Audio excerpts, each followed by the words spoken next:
Chris Mackowski, and I am exploring the path from Civil War to civil rights. And joining me in my explorations today is my friend and colleague from New York, Pat Young, author of the Reconstruction Blog. Pat, how you doing today? I'm We're sitting under about a foot of snow here. I had to dig us out once, and then my wife dug us out a second time, which is how much it's snowing. If you don't stay up with it, though, you'll be married.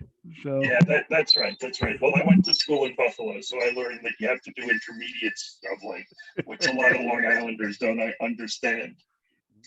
very good. Well, good luck staying with it today. So, Pat, before we dive into the Reconstruction itself, just tell our viewers a little bit about your background and how you got interested in Reconstruction. Or I am an attorney.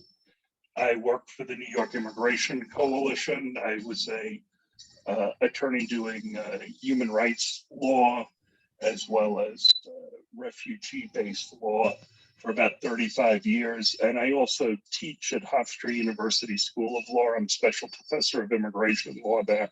So I've been very interested in the uses of history in the immigration field. And so I did start a blog called The Immigrant Civil War with back at the beginning of the sesquicentennial. It was very popular. And so I knew how to blog. And then as we came to the end of the sesquicentennial, I was looking at, well, is there something I could blog about that's after the Civil War? And I had already begun doing research into the Reconstruction period. I have to admit that as of 2013, I had only read 6 books on Reconstruction. So, which I was told by a friend who's a published author in the field is more than most educated people have read.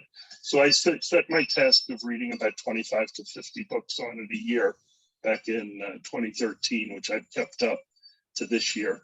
And in 2019, I decided I might as well take what I was learning and create a blog that was specifically focused on Reconstruction. And it now has over 800 posts on that blog. So it's the Reconstruction Era Blog. And I think the Reconstruction era is an incredibly overlooked period in American history. It's like people go from the Civil War and jump to the Gilded Age and onward. Why is the Reconstruction era so important for us to take a look at? I really first encountered it when I was in law school, and I would see, oh, I have to use the Civil Rights Act 1866. And I originally thought, oh, well, this is the section of the US Code must be 1866. And then I realized, like, oh, this really important civil rights law was passed in 1866. And I saw people filing 1983 actions. So, of course, then I thought, oh, that's a law passed in 1983. But actually, it was a Reconstruction era law that's used basically when the police abuse Black people, to file lawsuits and complaints against them. So, as I'm looking at it as a young lawyer, I'm starting to realize, like, well, Reconstruction is usually thought of as a failure, but we have all this case law under the 14th Amendment, which is the central Reconstruction Amendment. And if people think it's old hat, I mean, we have gay marriage in the United States because of the 14th Amendment. We see cases pretty much every day under the 14th Amendment. And, if you go through all the amendments to the Constitution, I don't think there are as many lawsuits filed under any of them as there are under the 14th Amendment. Of course, the 13th Amendment ended slavery. And we also can look at the 15th Amendment, which made it illegal to discriminate in voting based on race. But what we also saw was the development of institutions in the Black community. I know on the emerging Civil War, every so often, Stonewall Jackson's name will come up and somebody will write, and he taught his slaves how to read. And you're like, well, that's nice of the guy. Shouldn't have had slaves, but that's nice of the guy. But, if you're going to educate 4 million Black people in the South, you're not going to wait for Stonewall Jackson to go and teach them how to read and write. So what you saw was, with federal assistance initially, the establishment of the first public school systems in the South. The North typically had public schools. In New York State, where I am, not only did the Constitution require every community to have a public school, it required a public library. But in the South, those types of educational institutions didn't exist, not just for blacks, but for whites. So you saw the creation of that type of an institution. You also saw the development of the black church. It's a lot different if you have to hold religious services behind a hedge or in a swamp, if you're black, or if you have a white preacher who preaches the justness of slavery to you, from having your own church that's run by people from your own community who come from your own background and who then pick people from that community as their ministers. So we see the development of those institutions, but we also see the development of a class within the Black community of people to service those institutions. So the first colleges that are working with African Americans, and there's quite a number of them that start up in the South, are there to train teachers and to train ministers. And so, if we think back to my youth, the civil rights movement, most of the leadership that you would see within the early civil rights movement were either Black ministers or teachers. So we see institutional development, we see legal development, we see community organizing, and we see the development of an educated class that's able to speak on behalf of that community, but also able to help that community develop its agenda and its program. This didn't all happen in a big, happy, forward-thinking environment. There was a lot of resistance to this. Why did that come about, and how did that create some problems? Yes, sort of a myth is that the resistance came about because of misrule by Republicans. But if you look at the Black codes, the first thing that the post-Civil War governments in the South did, they didn't rebuild bridges, they didn't rebuild railroad tracks. The first thing that they did was pass codes that essentially made Black people who had just been freed from slavery into people who were in a semi-slave condition. So in other words, it denied them licenses, it didn't allow them to become preachers or teachers. It wouldn't allow them to own guns. We think of the South as being a place where the Second Amendment is so important. Well, the Second Amendment was designed to allow white people to have guns, not everybody to have guns. They didn't allow, these were legislatures that were elected entirely by white people, and most of the legislators were people who had been tied to the Confederacy during the war years. So we see the resistance to even the basic emergence of Black civil rights. And here we're not even talking about the right to vote. We're talking about the right to leave the plantation you're on to look for a better job somewhere else, the right to travel, the right to make your own contracts, the right to sit on a jury. Remember, if you're Black, you're being tried entirely by white people, and Black people aren't even allowed to testify in the courts. So the resistance begins before there's even an assertion of Black power. The move towards greater Black power really comes first from the African American community. And initially, Republicans, who had been the allies of the freed slaves, were sort of resistant to expanding the rights of Blacks. It wasn't that they were opposed, they just didn't think it was the federal government's job. But then when they began to see the terrorism that was unleashed against Blacks, and that really begins in 1866, we have the legal code against Blacks. In 1865, the development of terrorist organizations like the Ku Klux Klan and the Knights of the White Camellia in 1866, 1867, these get highly publicized in the North. And you start to see Republican constituencies demand that their elected representatives do something to defend the Black community. Because let's face it, during the Civil War, Blacks in the South, who made up a third of the Southern population, had been allies of the Union, and whites in the South, by and large, not entirely, but by and large, had been the enemies of the Union. So who are you going to work with? You're going to work with the people who supported the United States, or you're going to work with the people who are trying to subvert it. So you see a movement towards protections, but that movement towards legal protections does not mean that the resistance to the emerging Black civil rights is over. And beginning in 1870 and really accelerating in 1875, you see the use of violence, particularly to suppress Black votes. And this is coming at the same time that you're seeing a reduction in the size of the United States Army in the South. There's sort of a myth that the United States Army was this huge occupying power. Well, most of the Civil War soldiers in the Union Army were out of the Army by the summer of 1865, and by 1869, you've got about 45, 50,000 US soldiers in the entire United States, and many of them were deployed to the border with Mexico or out in the West. So, it's a relatively small army. Andrew Johnson made a big mistake because he had the Army sell off its horses, so that almost all of these units that are in the South, they're infantry units. So the Ku Klux Klan comes riding in, and sometimes they come in units of 100, 200 men, often referring to one another by their ranks in the Confederate Army when they were carrying out operations. And the nearby garrison would march out on foot to try to track them down. So you can imagine the difficulties that were encountered. So you did not have rapid responses.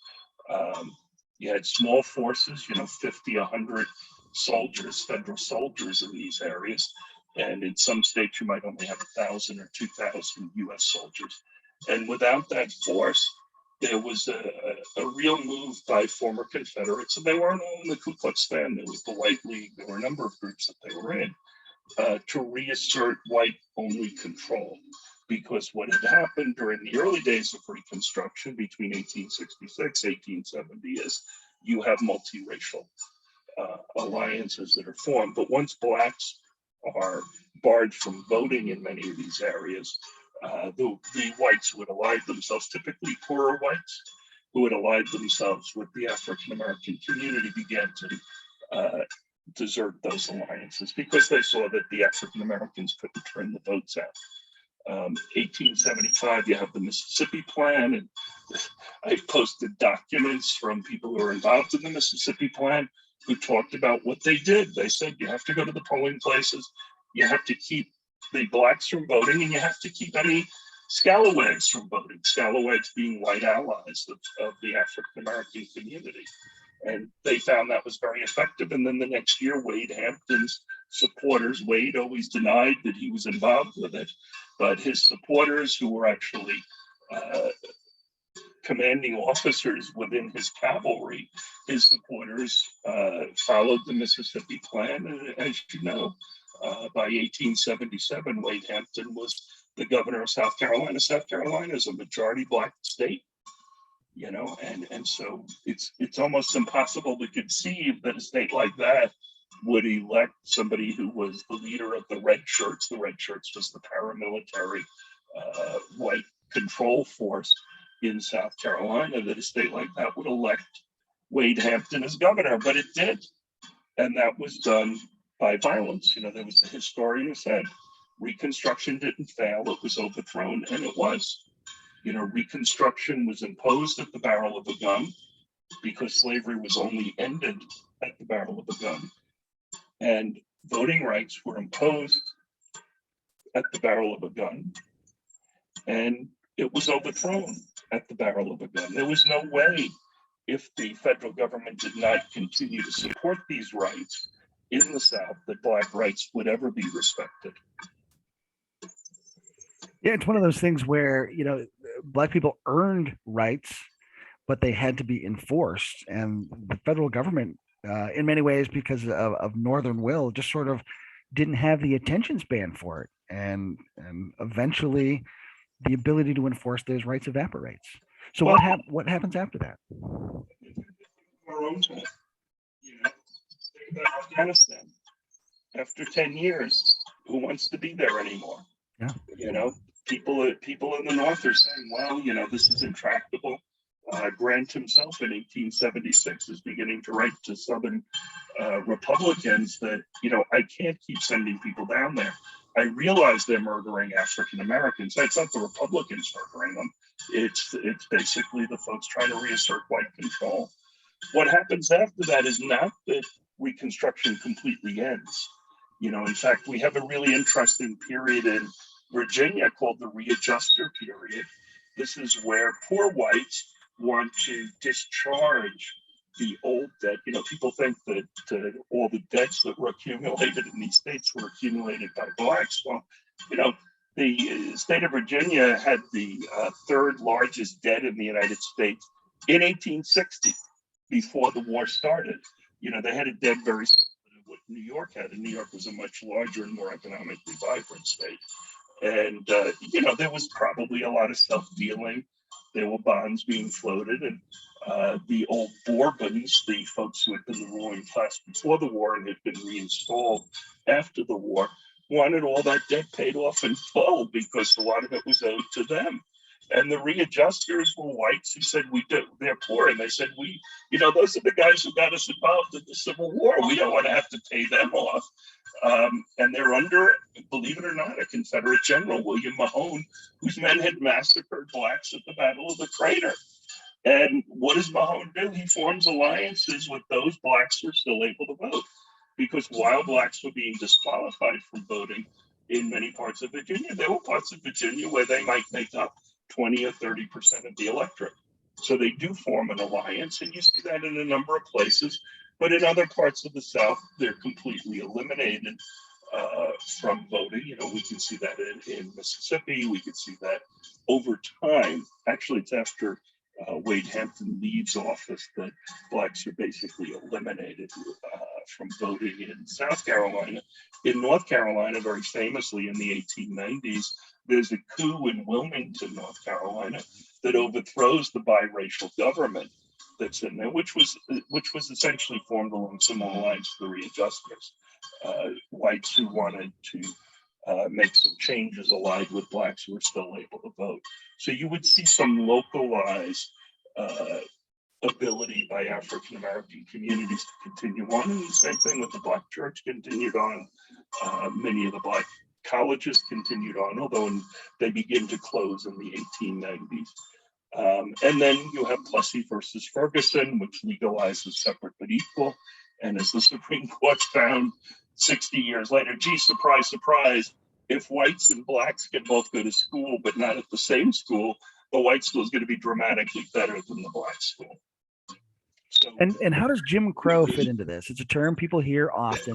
It ties into the black codes. How was Jim Crow born from this?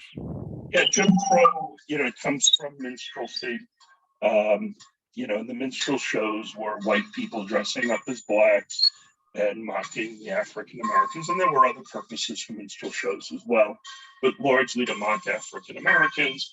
And one of the characters is Jim Crow. And so we begin to see the types of laws that are passed that are segregationist are referred to as the Jim Crow laws. And those are in place really up until the mid 1960s. Even though we think of Brown versus Board of Education in 1954 as ending them, I know people who went to school in Virginia in the late 1950s, early 1960s, who were still in schools that were legally segregated. It wasn't just like, well, everybody in this community is white, so everybody in the school is white. No, they were legally segregated.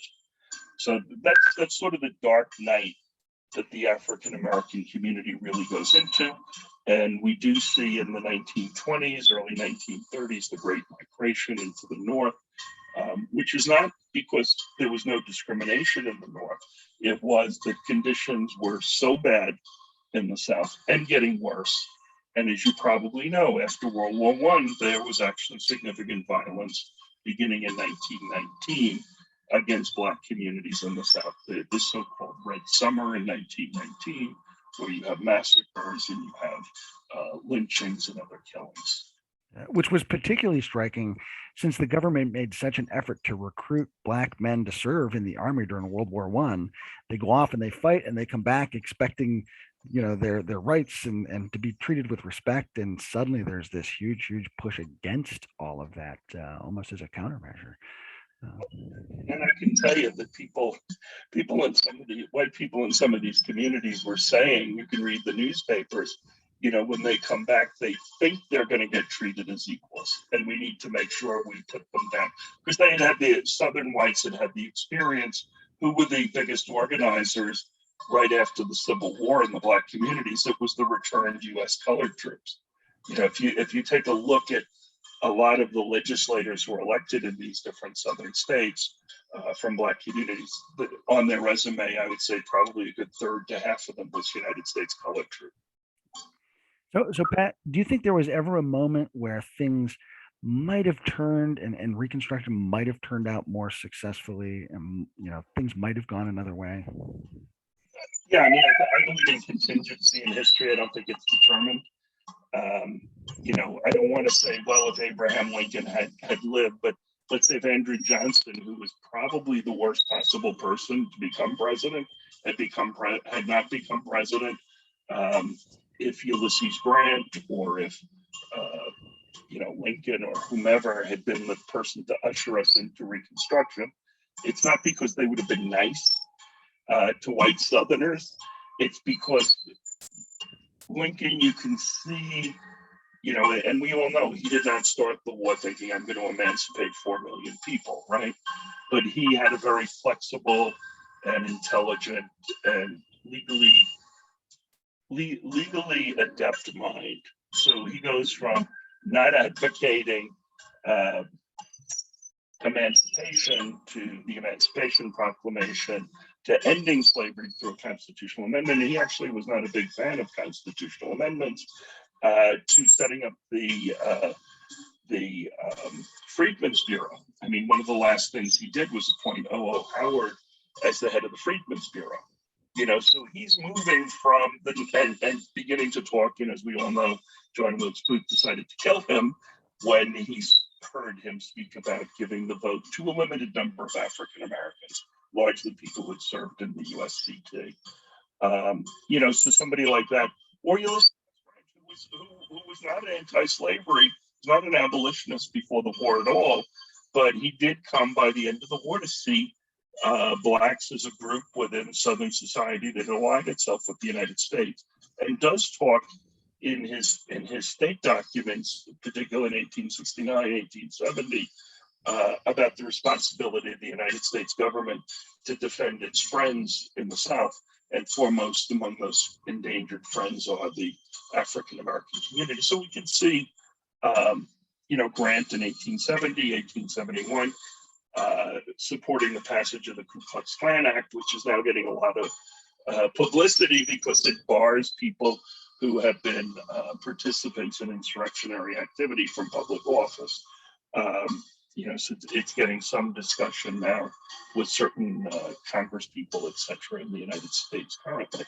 So, he's somebody who, he's overseen an army that has seen death, has seen war, and he has an approach that probably in 1865, 1866 would have stopped the initial evolutions of groups like the Klan and the Knights of the White Camellia, and later on the White League, because he does send troops in. He is willing to use the force of the government. But of course, when was that force at its greatest power? 1865, 1866. By the time he takes the reins, people don't realize this. The Freedmen's Bureau shut down a couple of 3 months before Grant takes power. So we're talking about Ulysses S. Grant coming into office with fewer military, fewer social, and fewer legal tools to use. So we can explore all this by visiting your blog, the Reconstruction Blog. I'm a big fan of it, which is why I reached out to you to get you involved with emerging civil war, because you're just doing some knockout stuff there. Tell us a little bit about the blog and how people might be able to use it to explore this tumultuous period. Right. So we have the blog, and there's also a Facebook page connected with the blog. So folks who want to see all of the different updates can go there. But if you go to the reconstructionera.com, you can access the blog. I try to post something every couple of days on it, and it's real. I went to school in New York State, so we used document-based assessment in high school. So we had these 2 big volumes of Richard Hofstadter's documents on American history, and I always see all these arguments over what this meant, what that meant at that period. or, were former Confederates like Nathan Bedford Forrest? Were they really anti-Black? I'm like, I don't want to argue with people. Let me go and read the newspapers every day. So every day I read about an hour or two of newspapers from the 1860s and 1870s, and I try to answer the questions with the participants' words. So I published part of the Mississippi Plan. I published letters from Wade Hampton's lieutenants on how they were going to suppress the Black vote. Why would you want to listen to me? You shouldn't want to listen to me. I'm an attorney. If you know anything about attorneys, yes, we bloviate at the beginning of the case and at the end of the case, but the rest of the time we're asking questions and letting somebody who actually was there explain things. And what you see when you let the folks who are involved in the resistance against the Reconstruction is they are consistently talking about the importance of not allowing African Americans to vote. And it's not because of anything African Americans have done, because they're against it before they've even gotten the vote. They're founding it in the importance of white people being able to control the bodies and the labor of Black people. They're talking about it in terms of an irreconcilable difference. One of the things that's amazing is, they say, well, if Blacks can vote, then we'll never have control again. We'll never have any say in government. In fact, you'll see some low turnouts in some of these elections of the 1860s. It's because they've organized boycotts. They said, we don't want any white people to vote in this election. What never seems to occur to them is maybe we adopt a platform that has some things for Black people in it. Maybe the Republicans are going to fund a school. Maybe the Democrats and conservatives, because they would refer to themselves as Democrats and conservatives, maybe we should put in school funding too. Maybe we should support a new college for their teachers' training. It never occurs to them that that's how you would get the votes of Black people. The only thing they can think of is to keep them from voting. It's amazing. Wow. So people can come on, they'll see a lot of documents. I would say about 50% of the blog posts are documents. About 20% are book reviews or summations of articles. And then I like to put in sort of news. There's a lot of statuary going up. There's exhibits going up on Reconstruction, which, I never saw anything, any monument, any panel to the USCT until the 1980s. And that was in Petersburg, Virginia. Yeah. Okay. And so you can follow what's going on. I think I put up on 7 or 8 statues that were erected in the last year to the USCT. There's a statue that was erected in Richmond, Virginia to celebrate the fact that emancipation came, which is really one of the first acts of Reconstruction. So, those are things that are important too. It's not just important to study the past, it's to look at how people are commemorating the past today. And, I know it doesn't sound very scientific, but I recommend people go there and poke around because there's just a lot of really interesting stuff. And I know you talk about framing primary documents as a way to let other people talk, but I enjoy your writing and your analysis and your selection and framing of stories. I think you just do a fantastic job of providing context for all of that. Yeah, it's mostly written about 2 a.m. because I can't finish my work. But I do wake up each morning at about 5 a.m. and go, I wonder what's in the newspapers from 1866 today. Yeah. Pat, before I let you go, anything you want to add or any advice you want to offer folks as they study Reconstruction? Yeah, I think there's a couple of things. One is, it's been a pleasure to start the regular monthly articles on Reconstruction, Echoes of Reconstruction and Emerging Civil War. So I want to thank you for getting in touch with me about that. It certainly expands the folks who read this material. I think that people, everybody's going to their school boards now to yell about something. And I think rather than yell, maybe go to your school board and say, how are we teaching Reconstruction? How are we teaching civil rights? Is because very often only taught either as Southern white suffering, which is how it used to be taught. Now it tends to get taught more as like legalistic, a bunch of amendments. But why don't we also make sure that we're centering the African Americans who'd been slaves in 1865 and by 1868 are voters, and then by 1869 are legislators? let's take a look at what they were saying and what they were doing. I think that's all important. I would also just encourage people to come by and check out the blog.